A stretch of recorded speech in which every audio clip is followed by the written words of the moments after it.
Jumpa kembali di MTT Journey Inspiration of Life. Pagi ini saya coba mau sharingkan teman-teman dengan temanya, layakkah Tuhan harus memberikan jaminan agar kita dapat beriman sempurna kepadanya. Jadi ini agak tegas ya, apakah layak gitu Tuhan harus memberikan jaminan kepada kita waktu kita beriman sempurna kepada Tuhan itu. Apa layak, apa pantas gitu kita minta jaminan kepada Tuhan itu. Nah, ini saya coba masuk ke dalam kitab Roma, teman-teman. Kitab Roma pasal 8 ayat 18 sampai 30 dan saya cross check teman-teman dengan 1 Petrus ayat 1 kitab 1 Petrus pasal 1 ayat 6 sampai 12 teman-teman. Saya coba bacakan dulu firman-nya gitu dengan dua dasar firman tersebut. Nanti kita baru masuk ke draft teman-teman. Nah, sekarang kita coba masuk ke dalam kitab Roma pasal 8 teman-teman.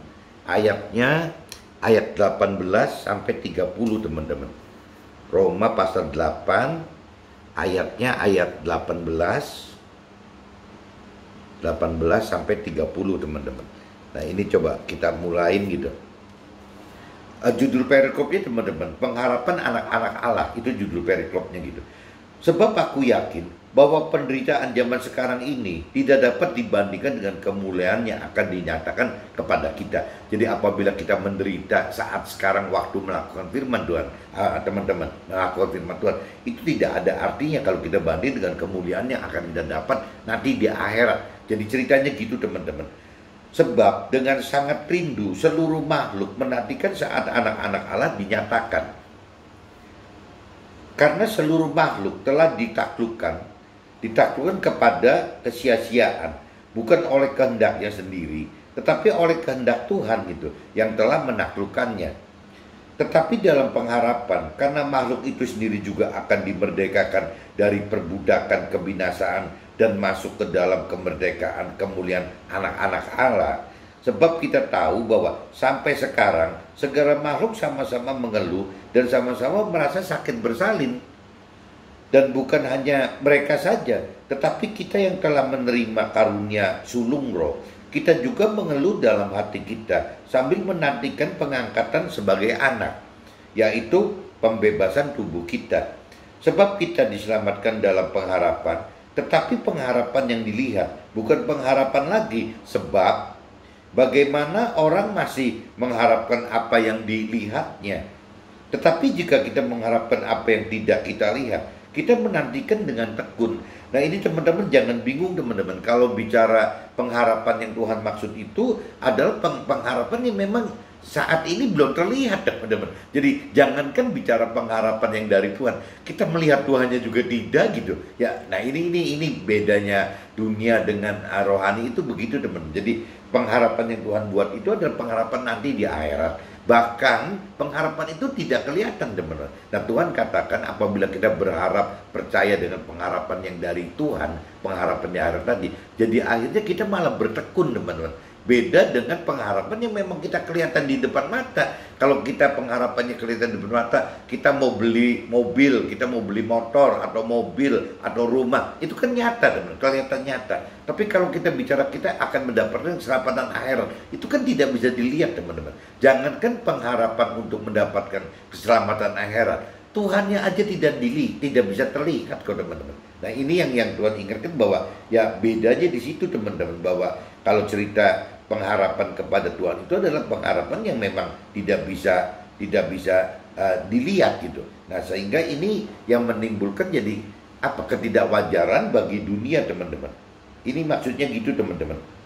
Jadi ditegaskan sekali lagi, tetapi jika kita mengharapkan apa yang tidak kita lihat, kita menantikannya dengan tekun. Nah, Tuhan maksud seperti itu gitu. Demikian juga roh membantu kita dalam kelemahan kita. Sebab kita tidak tahu bagaimana sebenarnya harus berdoa. Tetapi roh sendiri berdoa untuk kita kepada Allah dengan keluhan-keluhan yang tidak terucapkan. Dan Allah yang menyelidiki hati nurani mengetahui maksud roh itu, yaitu bahwa iya Tuhan gitu, sesuai dengan kehendak Allah, berdoa untuk orang-orang yang kudus. Kita tahu sekarang bahwa Allah turut bekerja dalam segala sesuatu untuk mendatangkan kebaikan bagi mereka yang mengasihi Dia, yaitu bagi mereka yang terpanggil sesuai rencana Allah. Nah, ini nanti dalam sharing teman-teman.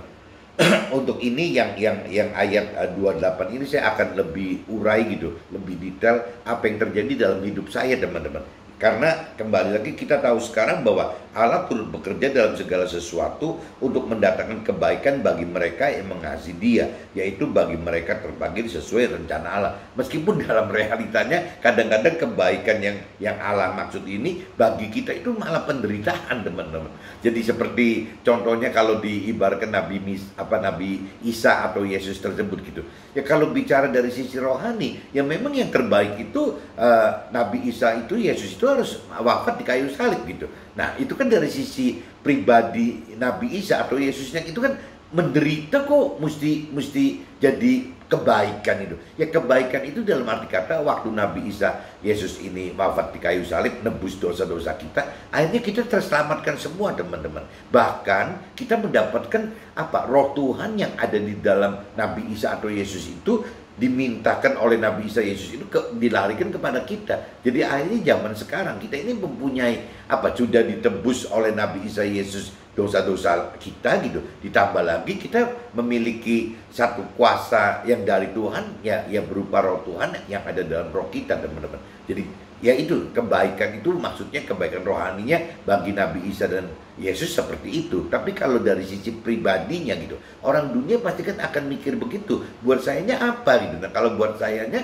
buat Nabi Isa atau Yesusnya wafat gitu. Wafat nebus dosa kita. Ya itu yang dianggap dari sisi rohani kebaikan, tapi dari sisi duniawi mungkin dianggapnya ya keburukan gitu ya. Kok ngalami seperti itu kok nyebutnya kebaikan. Nah ini bedanya pola-pola rohani dengan duniawi seperti itu teman-teman. Jadi banyak hal yang secara rohani itu dianggap baik, tapi bagi duniawi dianggap nggak wajar teman-teman. Bahkan menjengkelkan mungkin. Maksudnya gitu teman-teman. Sebab semua orang yang dipilihnya dari semula, mereka juga ditentukannya dari semula untuk menjadi serupa dengan gambaran Nabi Isa atau Yesus tersebut gitu. Supaya ia anaknya itu menjadi yang sulung di antara banyak saudara. Jadi Nabi Isa atau Yesus itu Tuhan Allah harapkan sebagai yang sulung bagi kita gitu. Jadi kita ini ya jadi adik-adiknya Nabi Isa tersebut teman-teman. Tuhan pengen kita seperti itu gitu. Dan mereka yang ditentukannya dari semula, mereka itu juga dipanggilnya. Dan mereka yang dipanggilnya, mereka itu juga dibenarkannya. Dan mereka yang dibenarkannya, mereka juga dimuliakannya, gitu, dimuliakan oleh Tuhan. Jadi ujung-ujungnya teman-teman, apabila kita lebih dalam mengenal mengerti akan firman Tuhan, kita berani melakukan firman Tuhan itu, ya ujung-ujungnya kita dapat kemuliaan yang dari Tuhan teman. Bukan kemuliaan dari manusia loh, tapi kemuliaan dari Tuhan itu, kemuliaan dari surga gitu. Jadi seisi surga itu ya ikut memuliakan kita, termasuk ya Tuhan-Tuhannya gitu. Itu yang apabila kita mampu melakukan firman Tuhan teman. Nah untuk mampu melakukan firman Tuhan, ya berarti kan ya kembali lagi ya kita harus mengenal dan mengerti firman Tuhan teman. Apabila kita tidak mengerti firman Tuhan, dan bagaimana kita mau melakukannya? Apabila kita tidak mengenal firman Tuhan, bagaimana kita bisa mengertinya? Urutannya kan seperti itu teman. Berarti tetap dari mau mengenal firman Tuhan itu dari hak independen kita, dari hak prerogatifnya kita gitu, mau atau nggak maunya mengenal firman Tuhan. Nah setelah mau mengenal firman Tuhan, adapun mampu mengerti firman Tuhan dan mampu melakukan firman Tuhan, itu nanti Tuhan yang akan terlibat gitu dalam hal memberikan kekuatan, kuasa gitu yang supranatural untuk kita mampu mengerti dan mampu melakukan firman Tuhan. Ini saya sudah bacakan teman-teman di kitab Roma pasal 8 ayatnya dari 18 sampai 30. Nah sekarang sebelum masuk ke draft, saya langsung cross check aja teman-teman. Saya cross check dengan kitab 1 Petrus teman-teman, coba nyari kitab 1 Petrus ya. Pasalnya pasal 1 teman-teman. Pasal 1 ayatnya itu mulai dari 6 sampai 12 teman-teman. Ayatnya itu 6 sampai 12. Bergembiralah akan hal itu, sekalipun sekarang ini kamu seketika harus berduka cita oleh berbagai-bagai pencobaan. Nah ini tadi dikatakan teman-teman, melakukan firman Tuhan itu karena dianggap ketidakwajaran bagi duniawi, itu jadi timbulnya duka cita teman-teman. Ya kita alami duka cita gitu, kita alami penindasan gitu, alami cemoohan, alami tekanan, alami ya Pak, pengucilan mungkin gitu. Dari siapa? Ya dari semua benar, dari dunia gitu. Jadi dari dunia itu berarti bisa aja dari masyarakat gitu yang masih dengan pola-pola duniawi, bisa benar. Bisa juga dari komunitas kita sendiri yang masih dengan pola-pola komunitasnya masih dengan cara-cara dengan pola pikir duniawi gitu. Bisa juga dari keluarga besar kita teman-teman gitu. Ya bahwa kita itu mengalami tekanan, penderitaan segala macam itu dari keluarga besar kita. Bisa teman, karena mereka belum mengenal mengerti akan arti kebenaran yang Tuhan maksud gitu. Nah bisa juga mengecil lagi dari keluarga kecil kita, dari kakak adik kita, dari keluarga kakak adik kita, bisa saja gitu. Mereka juga menindas kita. Bahkan dari keluarga kita sendiri teman-teman. Dari keluarga sendiri itu bisa aja dari mertua kita, dari orang tua kita, dari anak kita, bahkan dari pasangan kita teman. Suami ditindas oleh istrinya, istrinya ditindas oleh suaminya. Itu wajar-wajar aja teman-teman. Yang jelas kesemuanya itu gitu terjadi karena memang kembali lagi firman Tuhan itu ketidakwajaran bagi duniawi gitu. Karena targetnya Tuhan dikatakan tadi bahwa Tuhan itu minta kita percaya meskipun kita tidak pernah melihat Tuhan. Tuhan itu minta kita percaya janji-janji Tuhan yang di akhirat. Sedangkan kita nggak pernah ngalami akhirat. Dan tidak ada orang yang pulang pergi bolak-balik ke akhirat, dunia akhirat bisa ditanya gitu. Kan nggak ada teman-teman. Nah ini yang Tuhan minta apa? Jadi ya kita harus percaya gitu. Meskipun kalau tadi saya katakan apakah kita mesti minta jaminan gitu dari Tuhan, apa minta apa sih gitu, apa perjanjian gitu depan notaris, atau minta sertifikat, atau minta BPKB, atau minta surat berharga diikat gitu supaya Tuhan menjamin kita. Ya apakah kita pantas gitu? Ya apakah kita layak untuk minta ke Tuhan seperti itu gitu? Nah sedangkan kalau kita bicara terhadap teman kita sendiri atau saudara kita yang kita tahu latar belakangnya orang benar gitu, kadang-kadang kita juga tidak minta jaminan apa-apa teman-teman. Kalau mereka butuh sesuatu gitu ya kita dengan legowo akan memberikan itu gitu. Karena apa? Karena kita percaya. Nah pertanyaannya apabila kita bisa percaya kepada manusia gitu, saudara kita atau sahabat karib kita yang kita sudah mengenal, apakah kita bisa percaya ke Tuhan gitu? Nah ini yang kembali lagi kedekatan kita gitu. Kita bisa percaya ke teman kita, karib kita, teman karib kita atau saudara dekat kita karena kita mengerti akan karakternya si orang tersebut. Nah coba kita koreksi diri ke Tuhan bagaimana gitu. Apakah kita juga bisa percaya seperti halnya kepada teman karib atau saudara tersebut gitu. Jangan-jangan Tuhan malah nggak kita percaya gitu, jangan-jangan gitu. Makanya judulnya saya bikin apa layak gitu, kalau sampai kita minta jaminan dari Tuhan bahwa apabila kita percaya Tuhan dan apabila kita taat melakukan firman Tuhan itu ya Tuhan harus menjamin kita. Nah ini yang mesti pagi ini coba kita renungi bersama teman-teman, apakah pantas gitu apabila kita minta seperti itu gitu, wajar nggak sih gitu. Sedangkan kita terhadap teman dekat kita, karib kita dan saudara kita, kadang-kadang kita bisa memberikan dispensasi yang lebih-lebih dari Tuhan loh teman-teman. Kenapa? Karena kita bisa melihat gitu, bisa melihat saudara kita, bisa melihat teman karib kita gitu. Nah ini yang mesti direnungi oleh kita teman-teman. Maka semuanya itu ialah membuktikan. Nah kenapa sih kita mesti mengalami penderitaan gitu, yang mengalami duka cita gitu? Ya kalau dari sisi rohani, dari sisi Tuhan, maksud penderitaan itu, maksud berduka cita itu ialah untuk membuktikan kemurnian iman kita yang jauh lebih tinggi nilainya daripada emas yang fana, yang diuji kemurniannya dengan api sehingga kita memperoleh puji-pujian dan kemuliaan dan kehormatan pada hari yang berakhirnya meninggalnya kita gitu teman. Maksudnya firman seperti itu gitu. Jadi ya cuman kembali lagi kan apa yang firman katakan kan untuk nanti teman-teman, bukan sekarang gitu. Jadi untuk future kan berarti waktu kita meninggal kita pindah ke alam akhirat, dan nanti akan menikmati ini teman-teman. Nah sedangkan dunia kan tidak mau seperti itu. Dunia itu kan akan apa? Kemurnian iman kita itu apabila dikompar dengan harta gitu kan, dengan tahta, dengan pemenuhan nafsu-nafsu pengadaan duniawinya gitu. Kan selalu manusia mengkompar itu teman-teman. Sekalipun kita belum pernah melihat Tuhan, namun kita mengasihinya. Kita percaya kepada Tuhan, sekalipun kita sekarang tidak melihat Tuhan gitu. Kita bergembira karena sukacita yang mulia dan tidak terkatakan. Nah ini kalau orang yang benar-benar mengasihi Tuhan, percaya Tuhan, ya ada satu sukacita gitu, yang mulia yang tidak terkatakan. Ini ya yang disebut apa sih? Kebahagiaan sempurna gitu.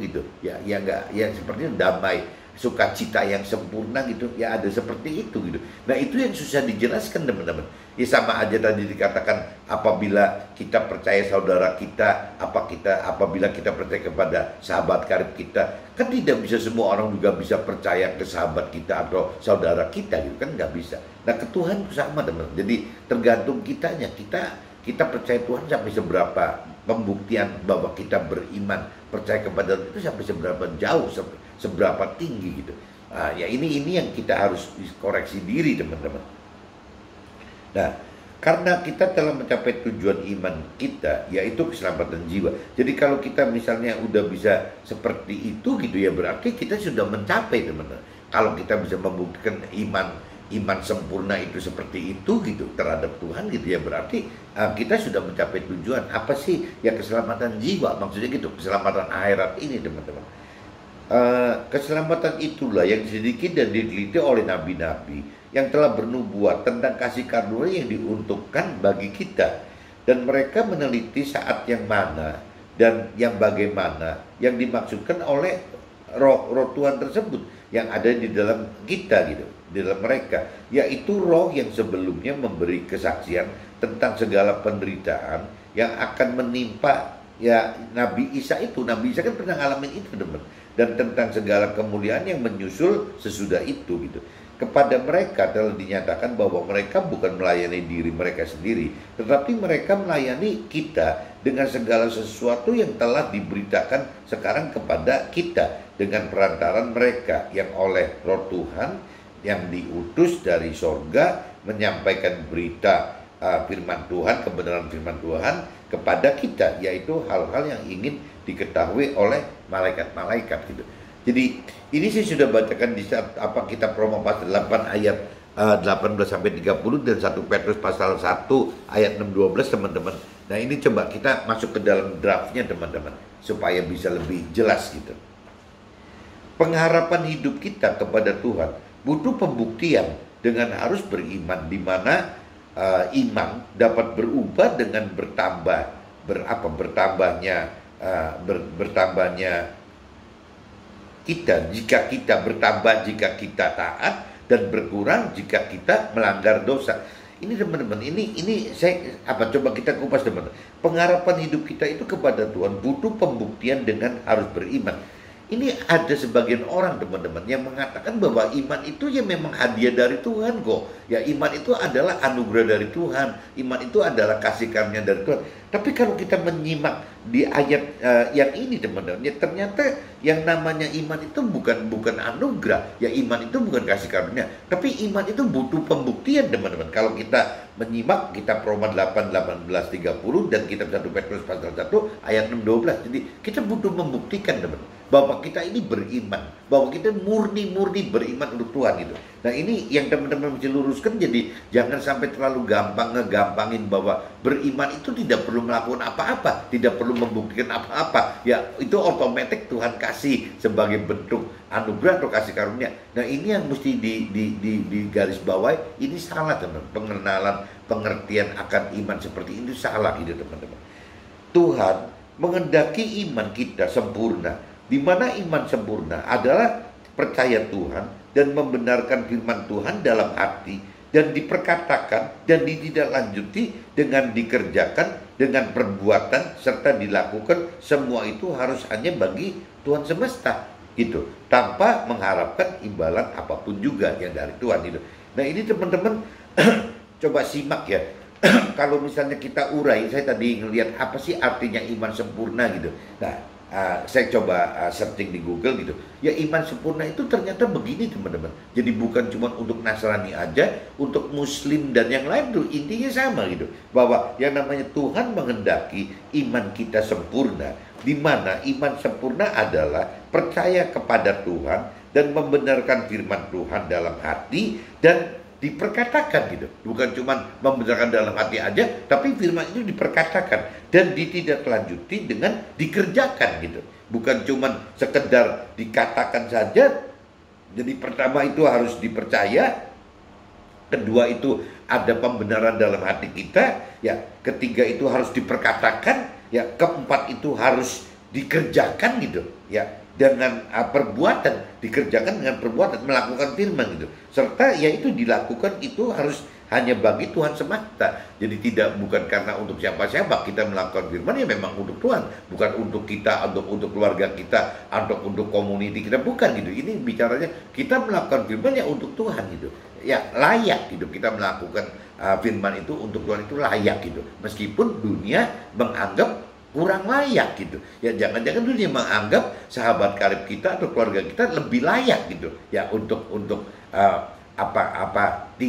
tidak dituntut jaminan. Tapi kalau ke Tuhan jangan-jangan kita masih secara di bawah alam sadar masih menuntut enggak sih teman-teman gitu. Ya menuntut bahwa Tuhan itu bisa enggak kita percaya loh gitu dibanding sahabat karib atau keluarga. Nah ini yang kita mesti koreksi diri teman-teman. Masa sih kita tempatkan Tuhan seperti itu gitu loh. Untuk beriman sempurna, apakah kita layak meminta sesuatu jaminan pribadi Tuhan bagi kita? Layaknya yang dunia lakukan. Bahkan di dunia pun juga ada orang dapat meminjam sesuatu tanpa harus memberikan jaminan, ya, karena dipercaya gitu, karena kepercayaannya antara manusia. Apakah hal ini mengalahkan percaya kita kepada Tuhan? Nah ini tadi saya katakan teman-teman. Jadi apakah pantas gitu? Ya kalau kita bisa percaya kepada saudara dekat kita, atau kita bisa percaya kepada teman karib kita gitu, ya meminjam sesuatu tanpa kita minta jaminan apa-apa. Nah kembali lagi, kalau memang Tuhan minta kita melakukan ini itu gitu, ya supaya kita melakukan perintah peraturan, apakah kita layak untuk meminta jaminan bahwa janji Tuhan itu akan cair gitu. Nah ini yang kita mesti koreksi diri teman-teman. Gak boleh mikir begitu gitu. Untuk beriman sempurna, kita butuh lakukan firman Tuhan, di mana kita akan mengalami penderitaan oleh karena ketidakwajaran pengharapan Tuhan yang tidak terlihat nyata gitu. Nah ini tadi saya sudah katakan bahwa untuk beriman sempurna kita butuh lakukan firman Tuhan. Ya kita butuh nih melakukan firman Tuhan. Di mana waktu kita melakukan firman Tuhan kita mengalami penderitaan. Kenapa mengalami penderitaan? Karena waktu melakukan firman Tuhan timbul kelakuan kita, tindak lanjut kita, perbuatan kita itu oleh dunia dianggap tidak wajar teman-teman, dianggap tidak wajar gitu. Nah ini kembali lagi kalau kita sudah bicara karena ketidakwajaran perintah dan peraturan firman, oleh karena pengharapan Tuhan yang tidak terlihat nyata, ini yang jadi kendala teman-teman, jadi kendala bagi kita ya tidak bersuka cita gitu. Melakukan firman Tuhan itu jadi akhirnya tidak bersuka cita gitu. Karena terus-terusan gitu ya dianggap oleh dunia tidak wajar, jadi dianggapnya aneh teman-teman. Kita ini kalau kita mengikuti taat mengikuti Tuhan, itu kita malah dianggapnya aneh gitu. Ya bisa dianggap kaum minoritas kali, minoritas ini orang kok aneh banget loh gitu. Nah kenapa? Karena memang kembali lagi majority orang itu mempersepsikan Tuhan, rancangan kehendak Tuhan, percaya Tuhan dan pengenalan akan kebenaran Tuhan itu dari persepsinya masing-masing diri sendiri saja teman, dari pikiran perasaan kehendak sendiri. Nah orang yang dengan persepsi seperti ini, yang konyol ini mayoritas teman, banyak sekali gitu. Jadi akhirnya saking banyaknya, saking mayoritasnya gitu, akhirnya malah jangan-jangan secara umum dibenarkan gitu, saking banyaknya teman-teman. Jadi sama aja kalau ada istilah orang ngomong, kalau misalnya pensil ini gitu warnanya hijau gitu, ya sebenarnya warna hijau. Tapi kalau semua orang mengatakan mayoritas ngomong bahwa pensil ini warnanya biru gitu, lama-lama kita atau orang-orang yang melihat pensil ini hijau, lama-lama kepengaruh bahwa ini biru loh teman-teman. Saking banyaknya, setiap kita pengen ngomong bahwa ini hijau, diprotes oleh dunia bahwa itu bukan hijau, itu biru gitu. Nah ini jadi kitanya jadi ikut bingung teman-teman. Kalau kita tetap ngotot gitu bahwa ini hijau, kita dianggapnya minoritas, aneh sendiri teman-teman. Jadi kita jangan-jangan terpaksa mesti ngimbangin bahwa kalau kita tidak mau menderita gitu, dianggap tidak wajar, mau nggak mau hijau pun kita harus berasumsi ini biru gitu, sesuai dengan ya dunia itu teman. Ini contoh yang nyata teman. Jadi memang mempertahankan kebenaran firman Tuhan itu serepot itu teman.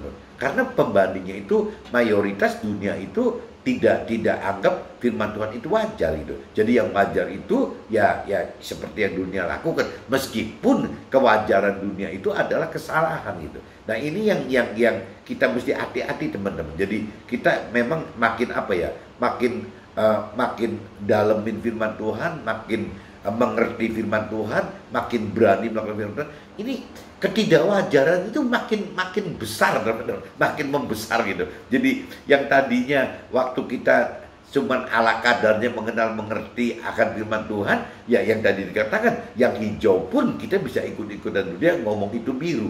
Tapi begitu pengertian firman Tuhan kita makin dalam gitu, ya kita akan makin bertahan bahwa itu hijau gitu, itu bukan biru gitu. Nah waktu kita bertahan itu hijau, ya ini yang bertentangan dengan duniawi itu teman-teman. Ini yang disebut duka cita itu seperti ini teman-teman. Tapi ya kembali lagi gitu, ya memang Tuhan katakan bahwa yang dipanggil itu banyak gitu, tapi yang dipilih itu dikit. Kenapa? Karena yang tadi dikatakan yang dipilih itu tidak berani teman-teman, tidak berani. Yang tadi dikatakan apa sih?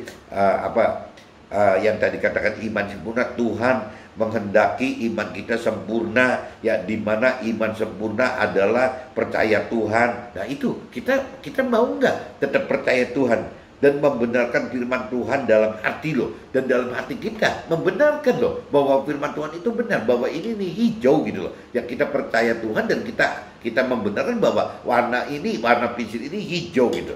Nah itu membenarkan itu dalam hati kita gitu, dan diperkatakan teman-teman ke dunia bahwa ini hijau loh, ya bukan biru, ini hijau gitu. Nah ini nggak gampang diperkatakan dan ditindaklanjuti teman-teman dengan dikerjakan ya dengan perbuatan serta dilakukan. Semua itu harus hanya bagi Tuhan, bahwa ya kita beriman bahwa ini hijau ya karena untuk Tuhan gitu ya, bukan untuk siapa-siapa ya, semata-mata karena memang Tuhan perintahkan bahwa ini hijau gitu. Maksudnya gitu teman-teman. Bagi yang terpilih dan ditentukan serta dibenarkan dari semula, maka Tuhan akan memuliakannya. Bagi yang akan dimuliakan, Tuhan akan turut bekerja dalam segala sesuatu kehidupan keseharian kita. Nah ini firman katakan bahwa Tuhan itu apabila kita bicara iman kita ingin sempurna teman, Tuhan itu turut bekerja dalam segala sesuatu dalam kehidupan kita teman-teman. Nah ini kalau saya boleh saksikan dalam hidup saya teman-teman, ya contohnya gitu ya, waktu saya bicara soal Tuhan gitu dalam hidup saya kan mulai tahun 2000 teman-teman. Tahun 2000 itu saya baru bicara bahwa hidup saya itu ada terkait dengan Tuhan gitu. Waktu sebelum tahun 2000, waktu itu tahun 2000 saya umur 40, tepat umur 40 gitu. Sebelum 40 saya tidak pernah bicara Tuhan menuhan gitu. Jadi ya Tuhan itu cuma bicara ya karena orang nyebut Tuhan saja. Kalau ditanya percaya Tuhan enggak, saya ngomong percaya gitu. Ya mengenal firman Tuhan enggak, ya saya tahu yang tidak mengenal gitu. Tapi ya kembali lagi ya karena saya belum pernah membaca firman Tuhan gitu. Karena waktu 40 ke bawah, saya itu ya pengusaha normal aja, pengusaha duniawi gitu, yang dengan dasar-dasar ada istiadat dan tradisi dari nenek moyang saya gitu teman-teman. Jadi saya belum bertuhan-tuhanan gitu. Nah cuman saya nggak ngerti apakah tahun 2000 itu Tuhan panggil saya. Saya pikir teman-teman juga sama teman-teman. Banyak momen-momen Tuhan panggil teman-teman atau keluarga saya, tapi kitanya abai gitu. Nah kebenaran waktu itu saya tidak abai gitu.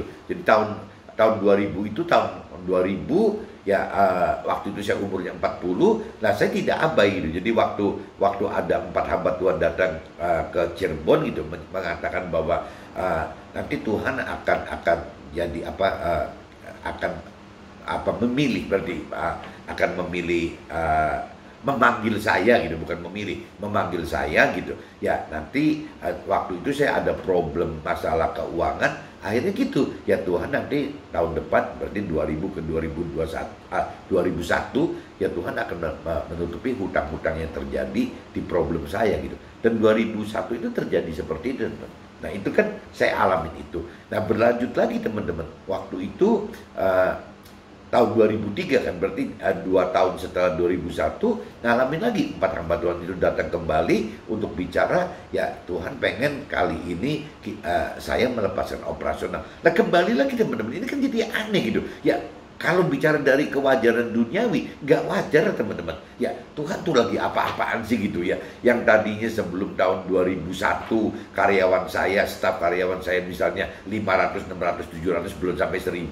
Ya waktu Tuhan beresin saya gitu, terjadi mujizat tahun 2001 sampai 2003, karyawan saya itu udah sampai 1.500 orang teman-teman. Staf dan karyawan saya itu sudah 1.500 orang. Loh ini Tuhan gimana sih, kok 3 tahun ini Tuhan biarkan perusahaan berkembang seperti ini, tapi kok 2003 saya suruh lepasin operasional. Nah waktu itu kalau saya bicara kewajaran duniawi, saya nggak mau melepaskan teman-teman. Tapi karena saya bicara basicnya Tuhan sudah kuatkan saya waktu tahun 2001, mujizat 2001. Jadinya 2003 itu bukan karena saya beriman sempurna teman. Karena saya dengan prediksi bahwa ini tahun 2001 kan Tuhan yang nyuruh begini kan bener, terjadi mujizat gitu. Ya 2003 logikanya juga saya harus taat gitu. Taat bukan karena iman, karena taat pakai jiwa pikiran perasaan kehendak saya. Jangan-jangan ini Tuhan pengen membuat saya perusahaannya lebih besar lagi loh. Makanya saya suruh lepasin operasional, biarin profesional yang kelola. Jadi saya lepasin teman-teman. Nah, timbul masalah teman-teman. 2006, 2007 itu malah timbul masalah. Karena saya lepasin jadi kurang kontrol gitu. Akhirnya timbul masalah. Nah timbul masalah itu terakhir beres lagi tahun 2011 teman-teman. 2011 itu berarti 10 tahun berikutnya ya beres lagi gitu, beres urusannya gitu. Nah ya karena mujizat lagi teman-teman. Jadi apa yang gara-gara saya tinggalan itu timbul problem gitu. Nah problem itu beres karena mujizat lagi teman-teman. Ini semua soal ekonomi ya, karena saya pengusaha. 2001 soal ekonomi, 2011 juga soal ekonomi. Nah 2011 itu selesai teman-teman. Nah cuman waktu belum selesai 2011 ini kan mengalami proses dari 2003 sampai 2007 tuh teman-teman, 2003 sampai 2011 itu. Nah, waktu 2007 itu lagi genting-gentingnya teman-teman. Genting-gentingnya itu akhirnya saya diminta untuk melepaskan operasional, tidak menjadi kedudukan direktur lagi. Saya masuk ke fungsi komisaris gitu. Nah, ini buat saya hal baru. Ya, maksud komisaris itu berarti kita tidak bisa fight di lapangan gitu teman-teman. Kita bicara kebijakan-kebijakan dari atas yang susah sekali. Nah, kebenaran karena saya di fungsi komisaris, akhirnya kantor pusat untuk menyelesaikan ini, minta saya untuk bisa merekrut istri saya menjadi fungsi direkturnya teman-teman. Karena anak-anak saya waktu itu masih di luar negeri semua gitu. Jadi akhirnya istri saya menjadi direktur. Nah istri saya ini kan bukan pengusaha teman-teman, nggak punya background sama sekali pengusaha. Nah kalau dari sisi duniawi ini kan aneh teman-teman. Kok bukan pengusaha gitu, istri disuruh ngelola gitu. Kalau enggak, kantor pusat nggak mau memberikan dispensasi apa-apa gitu, tidak memberikan ya itu pemutihan lagi gitu. Ya, ini akhirnya diturutin 2007. Nah, di situ mulai timbul teman. Dari 2007 itu terjadi kan perbedaan pola pikir teman antara saya suami yang lebih terdidik soal menjadi pengusaha dengan istri yang sama sekali tidak pernah mendapatkan pendidikan pengusaha gitu. Ya pasti bumi langit. Cuman karena memang sebagai istri, posisi sebagai istri, jadi ya lebih dominan daripada karyawan, staf dan karyawan kan. Pasti kalau istri itu kan haknya apanya lebih besar daripada staf dan karyawan. Kalau yang namanya staf dan karyawan kalau tidak sesuai seprinsip dengan kita, mudah teman-teman. Kita ajukan PHK aja udah selesai gitu. Kita pecat, kita ajukan PHK, selesai. Nah, tapi kalau istri teman-teman kan nggak mungkin istri di PHK atau dipecat gitu. Ya apalagi ini ditekan oleh kantor pusat, yang nunjuk itu kantor pusat. Nah jadi berjalannya waktu teman-teman, saya itu benar-benar di fungsi komisaris itu menjadi mandul sama sekali teman. Mandul karena apa yang saya anggap mesti ini, mesti itu yang benar itu tidak bisa terjadi teman. Karena harus melewati istri. Nah baru masuk ke dalam timnya yang saya itu, tim yang dulunya saya. Tapi kan tim dulu saya kan sekarang staf karyawan saya kan tidak dikelola oleh operasionalnya oleh saya, tapi kan oleh istri saya. Nah di sini berkendala teman. Yang namanya si operasional itu, staf dan karyawan itu Kasihan kan kalau saya terlalu bersikeras ikut mencampuri, akhirnya kan timbul dua kapten dalam satu kapal, teman. Ada kapten suami dan ada kapten istri. Nah, saya ngerti itu, teman-teman. Jadi saya selain ngerti itu nanti nyusahin staf dan karyawan saya, dan juga kedua saya ngerti, saya percaya bahwa pasti Tuhan punya rencana sesuatu untuk saya gitu. Nah, ini kalau saya sekarang udah berjalan dari 2011 sampai 2021, berarti kan 10 tahun lagi nih, teman-teman. Sekarang 2021, berarti kan saya udah ngalamin periode 2001 yang mujizat 1, saya juga ngalamin lagi 2011 mujizat kedua, dan sekarang udah 10 tahun lagi nih, teman-teman. Udah masuk ke dalam periode 2021. Nah, kalau saya kembalikan ke Repelita, teman-teman, Repelita, ya berarti dari tahun 2001 ke 2011 ke 2020 kan 20 tahun, teman-teman. Berarti saya sudah masuk dalam 4 Repelita, 4 rencana pembangunan 5 tahun yang dari Tuhan, teman-teman. Nah, ini saya udah alami seperti ini, teman-teman. Nah, saya baru ngerti setelah Repelita 4 tahun 2021 tahun ini gitu, saya baru ngerti bahwa ya kenapa Tuhan kok biarkan kondisi waktu itu gitu, waktu 2007 sampai 2021 ini, kenapa Tuhan taruh istri saya di situ, teman-teman. Ya kembali lagi, karena bicara kalau istri saya di situ, satu, disupport oleh kantor pusat gitu, kantor pusat yang minta gitu. Kedua, ya secara firman jelas nggak mungkin saya bisa PHK atau pecat atau ceraiin istri saya, kan nggak mungkin, teman-teman. Ya kalau bicara PHK dan pecat, ya kaitannya dengan kantor pusat gitu. Ya Tuhan menggunakan kantor pusat untuk supaya tidak bisa terjadi pemecatan dan PHK gitu. Kalau bicara cerai gitu, ya Tuhan kan udah ngunci di firman-Nya, ya suami istri nggak boleh cerai gitu. Jadi akhirnya memang ya nggak bisa apa-apa, teman-teman. Nah, tahun ini saya baru mengerti bahwa yang dimaksud dengan Tuhan itu turut bekerja dalam segala sesuatu itu, dalam hal apapun juga tuh Tuhan terlibat, teman-teman. Sampai hal ini. Kenapa Tuhan jadikan situasi kondisi antara saya dan istri saya dalam satu perusahaan seperti ini gitu. Ya karena kembali lagi, karena Tuhan pengen iman kita sempurna, teman-teman. Bagaimana membuat iman kita sempurna itu? Ya dengan cara yang itu. Bagaimana dalam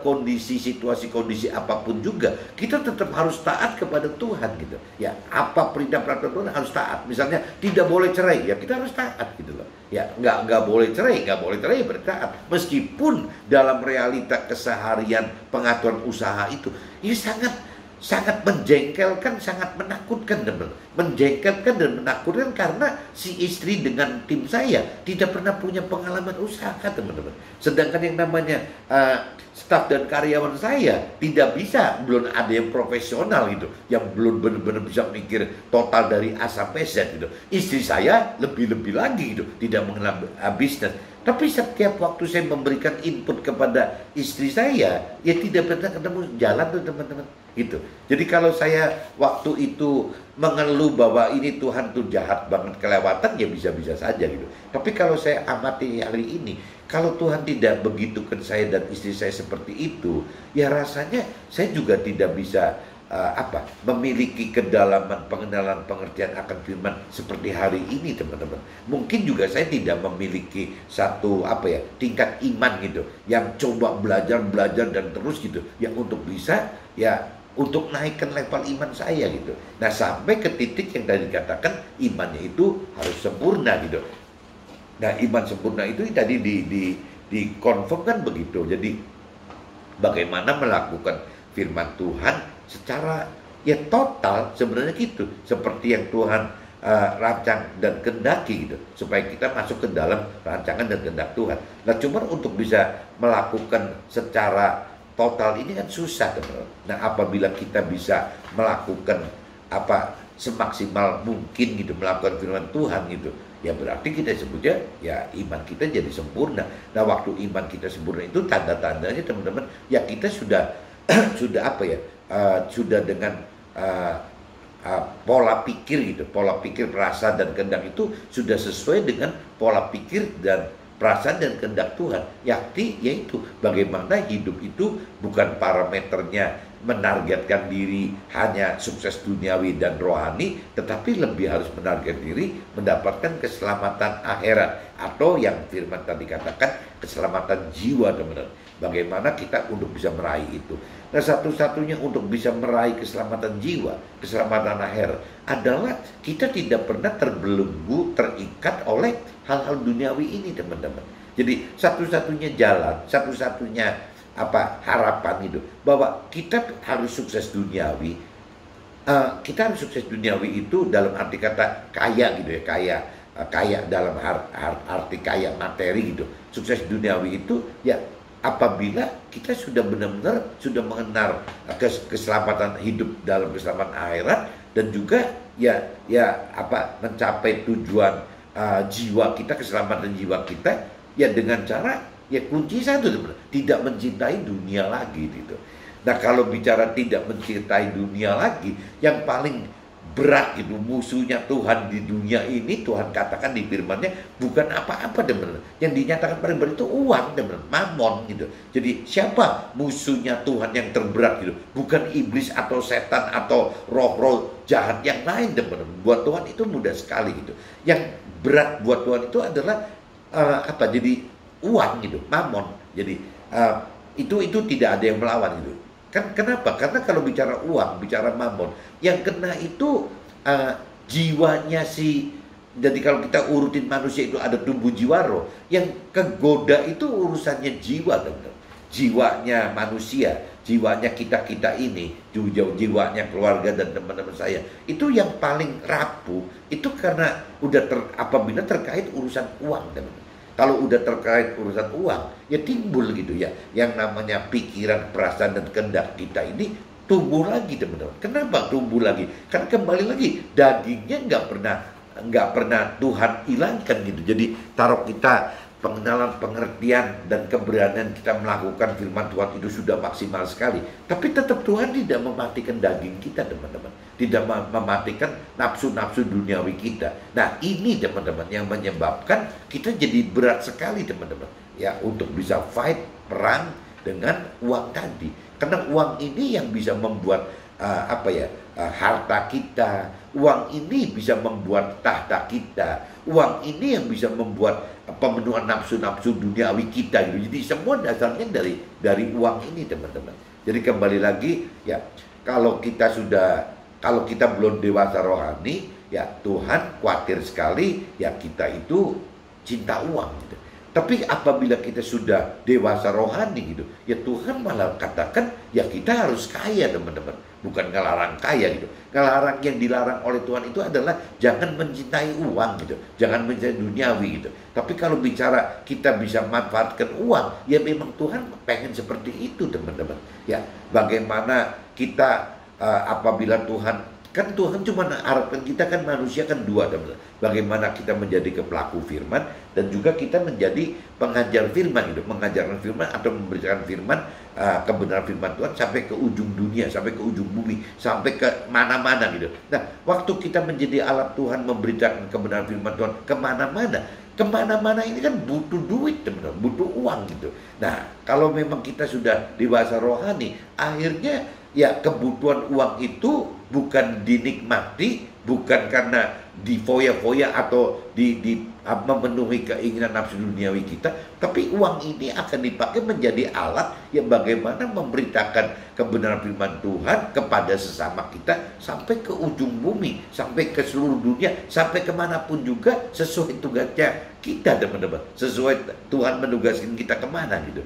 Nah, ini bedanya gitu, teman-teman. Jadi uang itu perlu gitu ya, asalkan kita jangan diperbudak oleh uang gitu. Tapi uang ini akan jadi bahaya sekali apabila kita diperbudak oleh uang gitu. Nah, ini yang mesti diingatkan bahwa uang ini bisa memperbudak kita apabila kita belum mengerti akan firman Tuhan lebih dalam, kita belum memiliki iman yang tinggi, dan kita belum memiliki kedewasaan rohani, teman-teman. Nah, yang tadi dikatakan karena Tuhan memang tidak mematikan unsur daging di dalam kita. Kalau kita kupas lagi, kenapa ya kok Tuhan usil-usilnya tidak mau mematikan unsur daging di dalam kita? Ya kembali lagi, teman-teman. Karena Tuhan pengen manfaatkan daging kita itu adalah untuk mencapai iman yang sempurna tadi gitu. Bagaimana mencapai iman sempurna yang tertinggi gitu. Nah, itu bisa diproses lewat daging, teman-teman. Jadi iman itu selalu akan yang tadi dikatakan kan bahwa iman itu akan bertambah gitu, naik tingkat apabila kita ketaatnya naik, teman. Setiap ada apa yang kita bisa taat kepada Tuhan, naik lagi gitu. Yang namanya apa ya, teman-teman? Kadang-kadang kita ada peluang gitu melakukan kesalahan gitu. Misalnya kita bicara, kita ada peluang untuk menyerobot orang lain, atau kita misalnya ada kesempatan berzina gitu. Nah, atau kita ada kesempatan untuk itulah hal-hal yang itu. Tapi kembali lagi, teman, kalau memang itu kita tahu bahwa itu adalah kesalahan gitu, ya kita tidak boleh lakukan, teman. Nah, waktu kita tidak melakukan kesalahan kita, itu level iman kita naik, teman. Berarti kita taat gitu kepada kebenaran Tuhan, dengan tidak melakukan kesalahan, padahal ada peluang tuh melakukan kesalahan gitu. Nah, beda sama orang-orang dunia, teman. Kalau orang-orang dunia itu kan alasannya ada saja gitu ya. Misalnya berzina, alasannya ada aja. Ya, saya berzina karena kasihan sih, ya anaknya si perempuan ini butuh beli susu, jadi saya mesti. Lah, timbulnya kan seperti itu gitu. Ya akhirnya kan menggunakan kesempatan dalam kesempitan. Nah, kalau kita mau benar, ya sudah, kita kasih uangnya saja gitu. Ya jangan kita jadi berzina gitu. Kita kasih uangnya aja kalau memang kita percaya loh. Nah, ini hal-hal begini yang memang kita mesti belajar terus-menerus, teman-teman. Tapi akan Tuhan manfaatkan ketaatan ini adalah sebagai ya untuk mendalami pengenalan pengertian akan firman Tuhan, juga meningkatkan level iman kita gitu. Jadi kita akan terus makin keangkat sampai ya iman kita sempurna, teman-teman. Jadi maksudnya gitu, teman-teman. Jadi bagaimana Tuhan tidak membunuh daging kita itu, ya tujuannya yaitu untuk bisa menaikkan iman kita agar menjadi sempurna, teman-teman. Dan Tuhan manfaatkan ini gitu dalam yaitu segala sesuatu kehidupan kita, teman-teman. Apapun juga Tuhan akan manfaatkan supaya iman kita menjadi sempurna, teman-teman. Nah, ini yang kadang-kadang ya itu kembali lagi orang dunia nggak suka, teman-teman. Karena seolah-olah kesannya tidak ada habisnya gitu. Ikut dengan Tuhan itu mengalami ujian cobaan hidup itu sampai kita meninggal juga tidak akan pernah habis, teman-teman. Tapi ya kembali lagi ya, yang Tuhan harapkan kita memiliki iman yang sempurna sehingga posisi kita terdekat dengan Tuhan di akhirat, dan itu kekal, teman-teman. Jadi nggak rugi gitu karena sifatnya kekal.